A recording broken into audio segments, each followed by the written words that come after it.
Boa noite.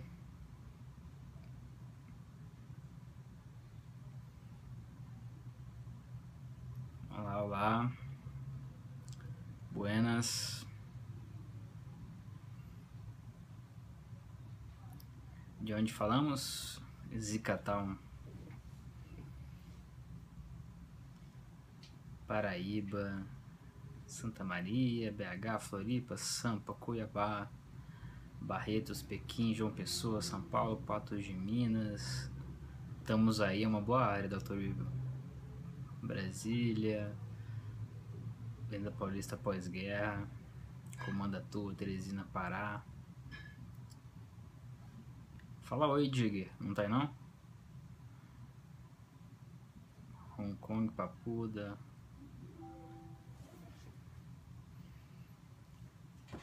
dentro do ônibus depredado, Miami.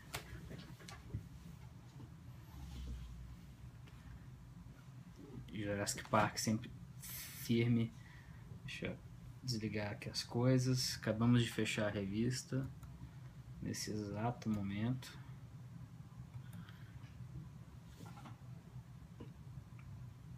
Porra, tô só a capa do Batman, cara. Nessa altura, sexta-feira só hora, se eu tivesse pimpão é porque eu não tinha feito meu trabalho direito, né?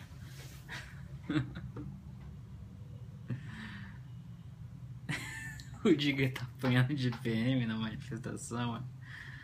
Tadinha do Diga. Para com isso, gente. Casual Friday. Pô, tá muito quente.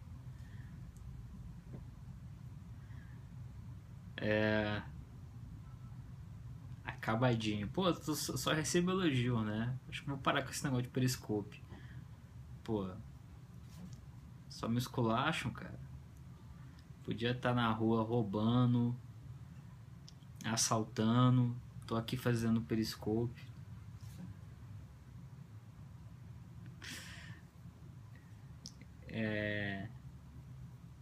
Bom, vamos.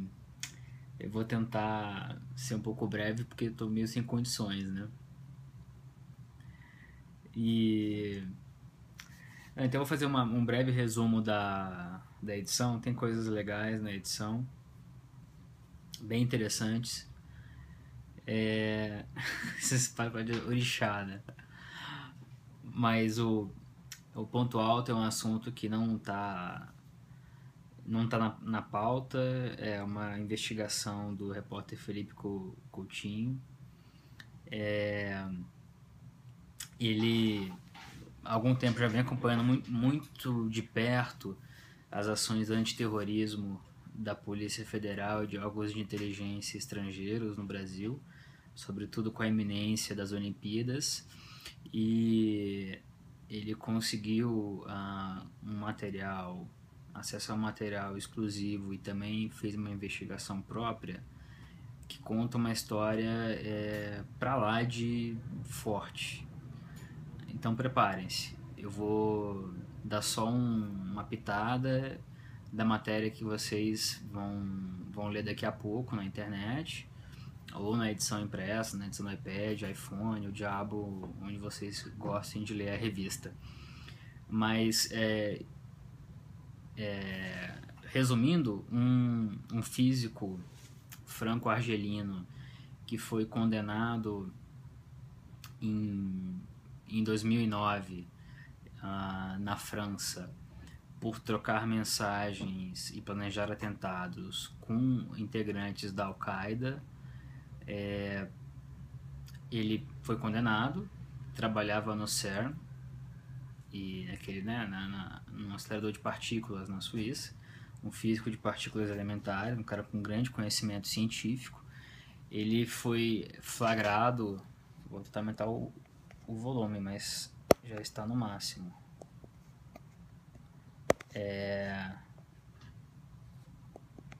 Dá pra ouvir?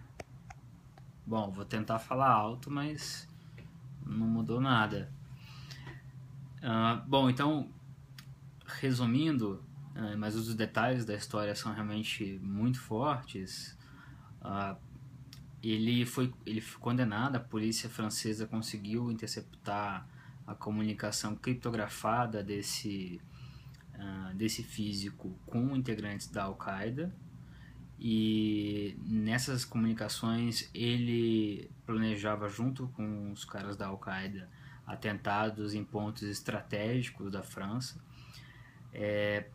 Felizmente ele foi preso antes de cometer qualquer atentado, foi julgado na França, condenado por causa disso, não conseguiu cumprir uma parte da pena, saiu incondicional, tentou voltar à Suíça, onde ele foi proibido de voltar, e agora, atenção, não se sabe como ainda, ele veio parar no Brasil. Ele foi parar no Rio de Janeiro, não só foi parar no Rio de Janeiro, como... Eu tô rindo, mas evidentemente é um assunto muito sério. Ele ganhou uma bolsa do CNPq como pesquisador do governo brasileiro. Ninguém soube que ele estava aqui. Desculpa rir, gente, eu tô rindo de cansaço. E recentemente, há algum tempo, ele virou professor na UFRJ, no laboratório de física, partículas elementares, ganha R$11.000. Então, é basicamente um terrorista. Temos todas as provas, todas estão na revista. Desculpa, não consegui parar de rir. Eu juro que a história é verdadeira. Então ele saiu da França, veio pra cá e veio ganhar dinheiro público, primeiro no CNPq, depois na UFRJ. A Polícia Federal descobriu, finalmente, que havia um terrorista condenado aqui. Houve uma busca e apreensão secreta em outubro. Ele está sob monitoramento da Polícia Federal, junto com agências de inteligência estrangeiras, sobretudo francesas e americanas. E ele é investigado como um rato solitário, né? Alguém que pode, de fato, cometer um atentado. Esse país não tem jeito, cara. Não me desculpa.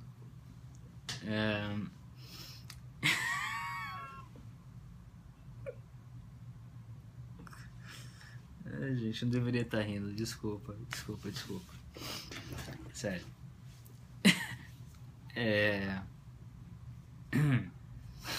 Bom, todos os documentos estão... Todos os documentos estão na matéria. Tô rindo, mas é sério. É um riso só de cansaço, tá? Por favor, não me julguem demais. E esse é o estado da do nosso combate ao terrorismo, né? Então, fica tranquilo. O FRJ tá sempre em greve.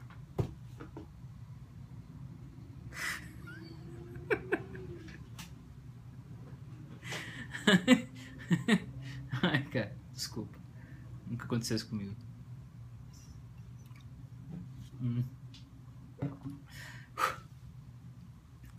Não tomei nada.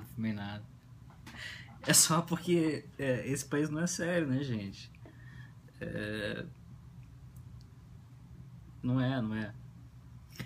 Terrorista em greve. Tem que ter bom humor, né?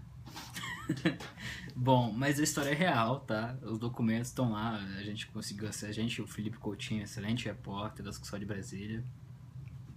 A gente conseguiu acesso. Eu vou parar no YouTube, né? A pala do Diego Scosteg. Mas... É sério o assunto, né, gente? Quem inventou fazer isso ao vivo, Diego Scosteg?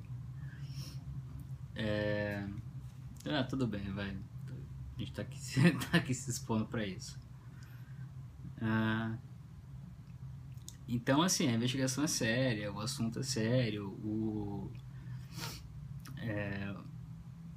o físico não quis gravar a entrevista, disse que foi encontrado não por informação da polícia, mas porque eles, não sabe quem são eles, nos informaram disso.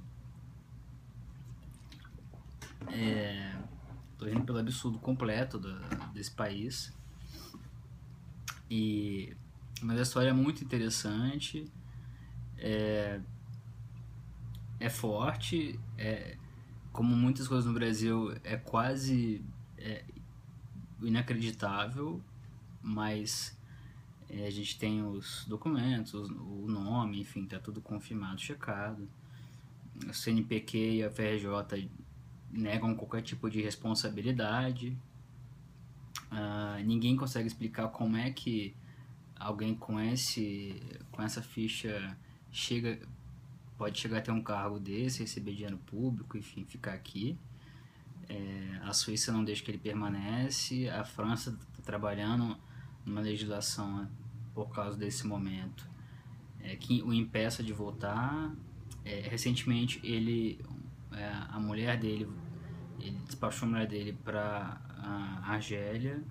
Ele está sozinho, ele mudou seus hábitos. Há vários componentes que são preocupantes na história e que são monitorados com muita atenção pela Polícia Federal e outras agências de inteligência, né?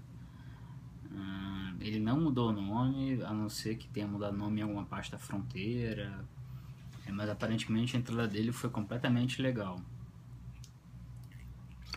Bom, então essa história realmente é imperdível. Vejam os documentos. Eu já mandei bloquear acesso aqui à redação, sei lá.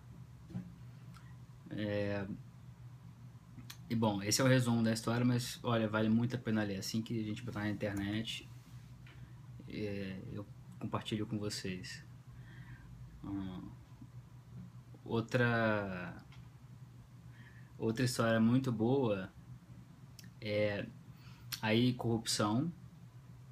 É sobre suspeita de corrupção, né? É uma reportagem do Thiago Bronzato, também da sucursal de Brasília. Ele conseguiu documentos inéditos, tanto da Camex, que ajuda a liberar dinheiro para o BNDES, empréstimos do BNDES, quanto do Itamaraty, que mostram, resumidamente, como sempre, porque vocês vão ler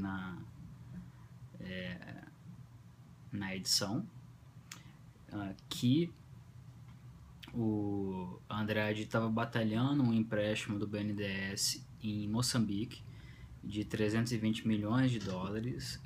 Havia dificuldades porque, como acontece em vários casos que nós mesmos contamos, Moçambique não queria dar garantias firmes ao BNDES e houve um telegrama em que uma embaixadora do Brasil em Maputo narra que o presidente do país havia dito que a Dilma conversou com ele, presidente, e disse que o assunto seria resolvido, ou seja, que o empréstimo sairia.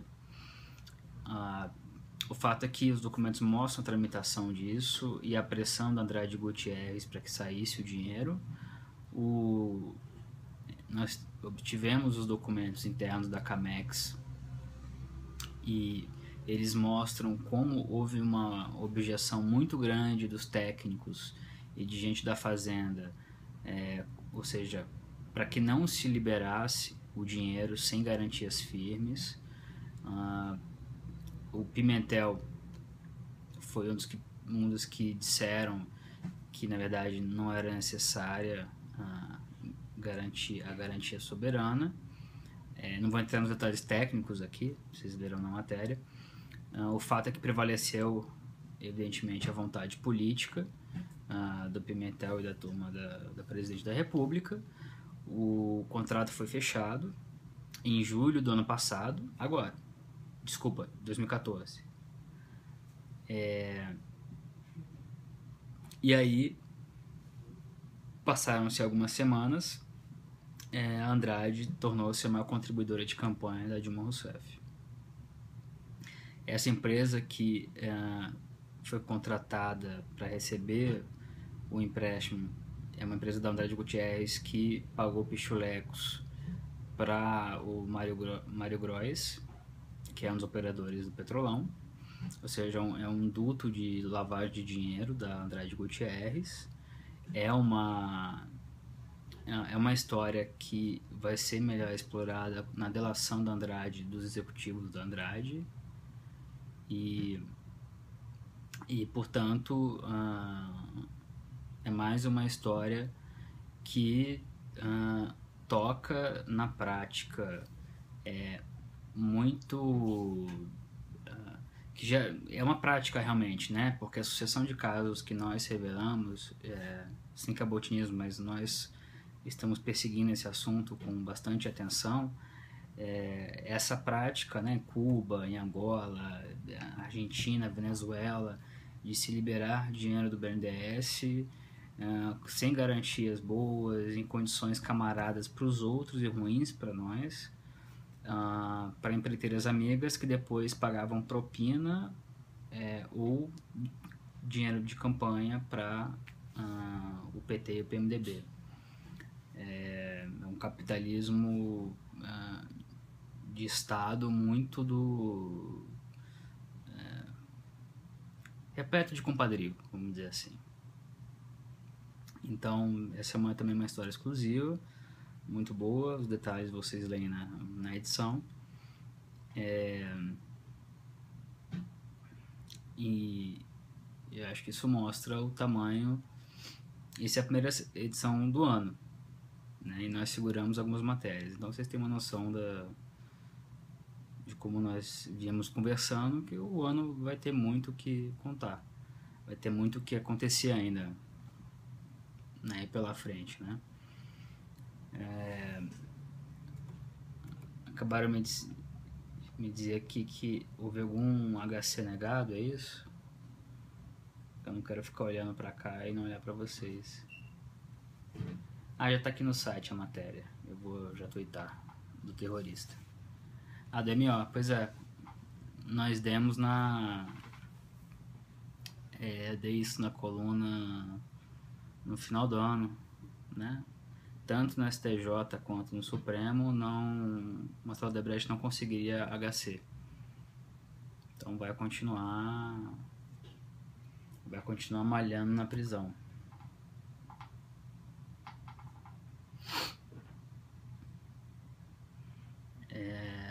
Bom, tô um pouquinho cansado. Tem perguntas? Perguntas que não me façam rir, por favor, né? Já paguei mico demais aqui. O restante da revista tem matérias bem interessantes. De leitura mais leve, de leitura... enfim, de outra natureza.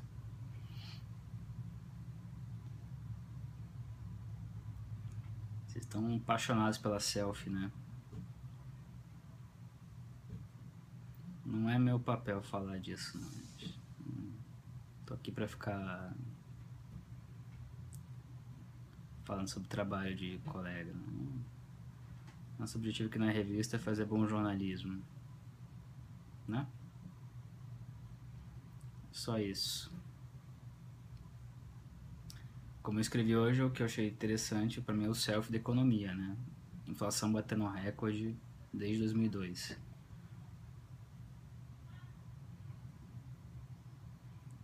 Isso sim é relevante.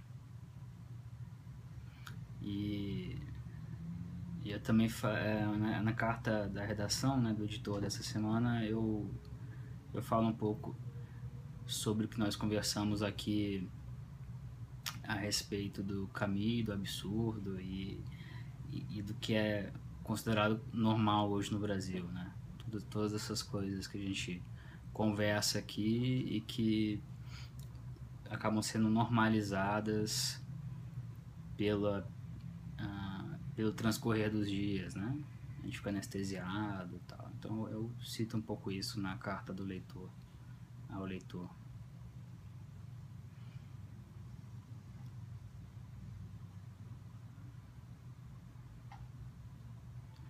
Pô, quem chamou o pagode de pulguenta, cara? Pagode não é pulguenta, não. Isso não. O FRJ Quinta Bomba? Não, espera que não.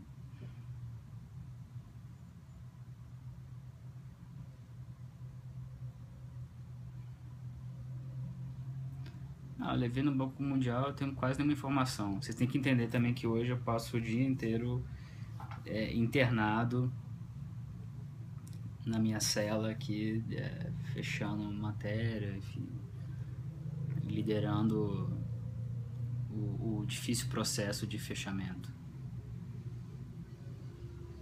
Difícil, mas divertido, no bom sentido. Né?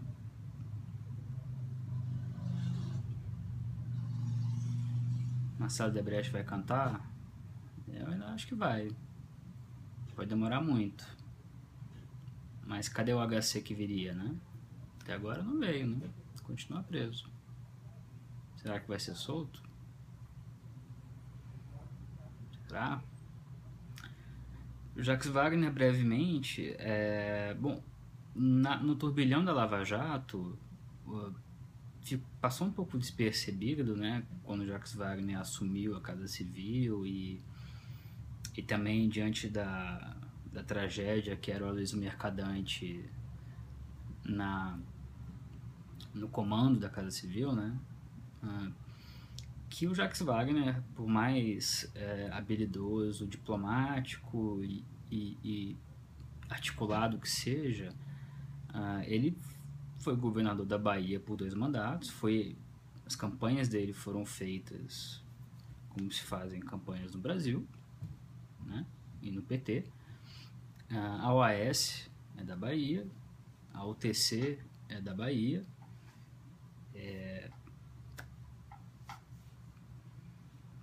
o silêncio diz o resto, né? Muito difícil que haja campanhas impecáveis, não é? Então o que a gente está vendo agora com essa amostra do Léo Pinheiro, né, das mensagens trocadas, uma proximidade que beira a suspeita de crimes, né, e é preciso que se investigue, e não só com ele, mas também com vários outros políticos. É uma proximidade que estranhamente não apareceu com o Ricardo Pessoa, que sempre teve uma ótima relação com o governo da Bahia. E é um tipo de relação que, conforme as investigações das empreiteiras avancem, as empreiteiras têm relação com todos os partidos políticos, ou quase todos os partidos políticos, empresários, com políticos de toda a estirpe ideológica, mas evidentemente uma relação mais profícua e forte com aqueles que detêm poder político, portanto que estão no governo e não na oposição, por definição. Casos como esse, indícios como esse vão se somar de modo muito impressionante, eu acredito, pelo que eu tenho conhecimento. Então, o Jacques Wagner estava um pouco esquecido, né? E agora, subitamente, né, começaram a aparecer indícios de que o que era muito previsível existe, né? Naturalmente que é preciso assegurar todo o amplo direito à defesa, não se fazer pré-julgamentos, mas de qualquer modo, como no caso de outros ministros, é feio, né? É preciso dar explicações melhores, né? O que ele quis dizer com vou ajudar, né? O Léo Pinheiro. Eu preciso explicar em termos factuais, não em termos genéricos. Está à disposição da justiça, etc, etc. Mas, enfim, qual o significado das mensagens? O mesmo eu já não diria em relação a apenas parte das mensagens com o Edinho Silva, porque o Edinho Silva era tesoureiro da campanha da presidente da República, e como tesoureiro ele tinha que falar com empresários, né? Não é natural que ele falasse com empresários. Ia falar com quem? Com o padre, né? Então é preciso ter muito cuidado nessas horas, né? Tem que realmente se analisar o teor das conversas, o contexto, a soma delas, outros elementos probatórios, enfim.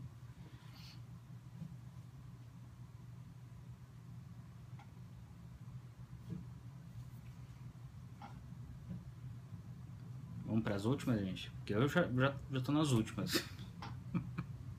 Não é? Lista dos delatores? Não tenho essa lista. CBN amanhã? Ah, é verdade, sou eu amanhã. Acho que amanhã eu falo CBN, sim. Quando eu falei do site, é o site da época, gente.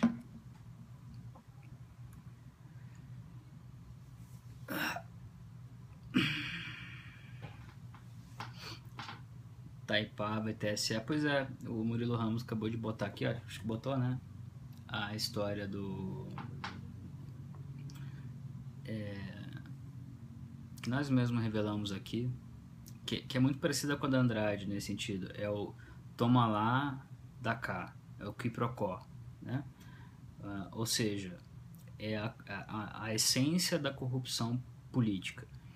No caso da Itaipava, a Itaipava do Walter Faria, amigo do Lula, conseguiu dobrar o Banco do Nordeste, um banco estatal, cujo comando era do PT, a dar um empréstimo em condições camaradas, nesse caso para não dizer realmente irregulares e ilegais, para a construção de fábricas de cerveja. Isso foi na campanha de 2014. Uma semana depois, a Itaipava se torna a quarta ou terceira, não tenho certeza agora, maior doadora de campanha da Dilma.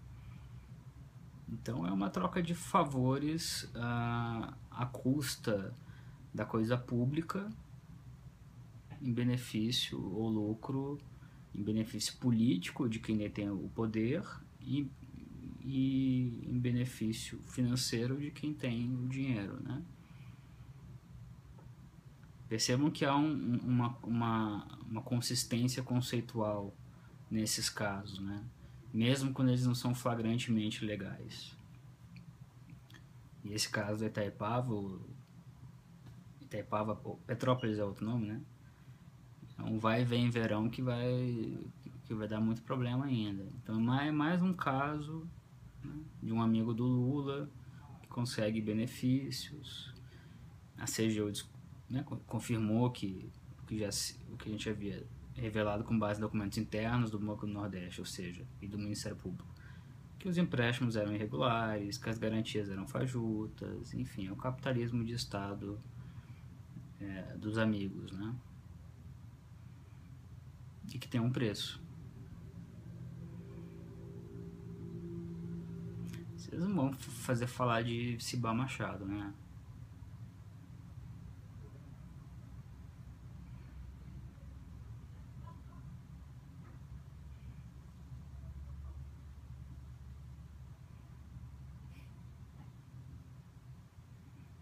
Vamos para as últimas mesmo?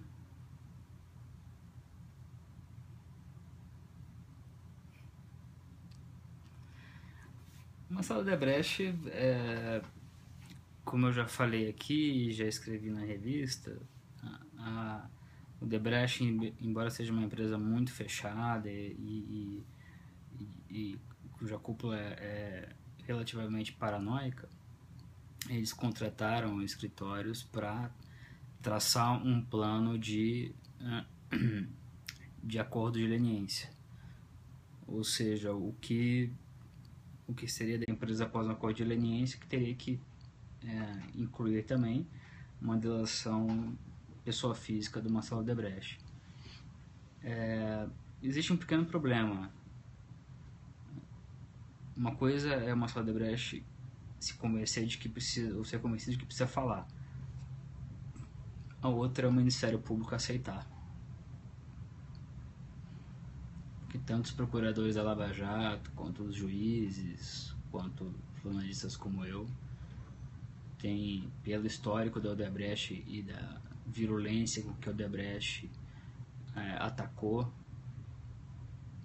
todos nós, é difícil confiar na palavra deles, né? E também é difícil que entregue muito porque o Odebrecht já é o topo, né, da cadeia alimentar, no caso financeiro, né, no caso econômico, do poder econômico.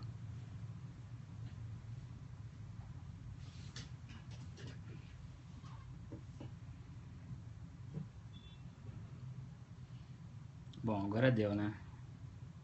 Por isso eu já paguei esse mico com vocês. Só um detalhe, estão perguntando muito do processo da Petrobras em Nova York. Eu só vou repetir, tem um processo, tem investigação criminal no DOJ, que vai acarretar uma multa muito pesada e um DPA, desculpa o jargão, mas para falar rápido, que vai custar muito a Petrobras. E tem um processo que está com o Jed Rakoff, que é um juiz muito correto, mas muito duro, que aí é o civil lawsuit, que acredito, não dá para ter futurologia, mas vai provavelmente custar a Petrobras também um bom dinheiro, né? Então, dependendo do preço do petróleo, quando isso vier, no momento da Petrobras, o impacto pode ser bem significativo, né? Ou ainda mais significativo do que já será, em uma condição não tão desfavorável assim, né? Agora, pode faturar tranquilamente que isso vai acontecer. A questão é só o tamanho do prejuízo, né?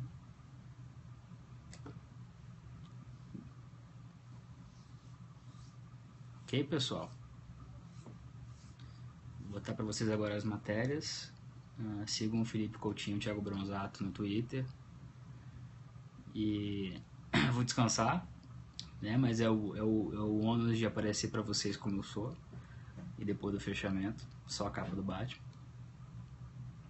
E não deixem de ler a revista, tá bom? Leiam na internet, leiam no papel, porque é isso que eu sempre falo para vocês, né? O que eu falo aqui o que eu digo aqui é só uma espécie de resumo, um raciocínio sobre algo muito mais bem elaborado, muito mais caprichado e com a devida seriedade que está na revista, tá? E eu vou continuar botando no YouTube para quem quiser ver depois, tá? Bom fim de semana para vocês e nos vemos.